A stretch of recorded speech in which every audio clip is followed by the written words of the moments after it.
V Česku Digital sme v roku 2023 spravili výskum medzi ľuďmi, ktorí sú digitálne vylúčení a ohrození. V rámci nášho výskumu sme popísali 3 skupiny digitálne vylúčených a ohrozených ľudí. Jednou skupinou boli seniori, ktorých sa týka digitálne vylúčenie a ohrozenie predovšetkým kvôli ich vysokému veku. Druhou skupinou boli socioekonomicky znevýhodnení dospelí, ktorí často trpia rôznymi formami chudoby, nezamestnanosti, problémami s financiami a podobne.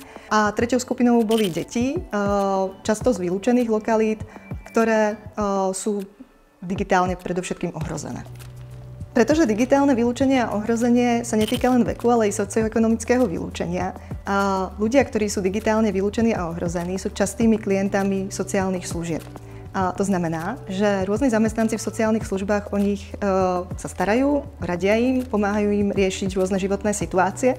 A tým pádom my vnímame sociálnych pracovníkov alebo ďalších zamestnancov v sociálnych službách ako kľúčových ľudí, ktorí môžu predávať určité digitálne dovednosti, určitý digitálny rozhľad i klientom, ktorí práve trpia týmito nízkymi digitálnymi dovednosťami.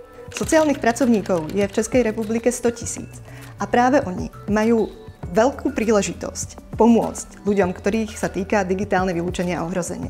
Práve preto, že s nimi často riešia životné situácie, pri ktorých tie digitálne cesty môžu využiť.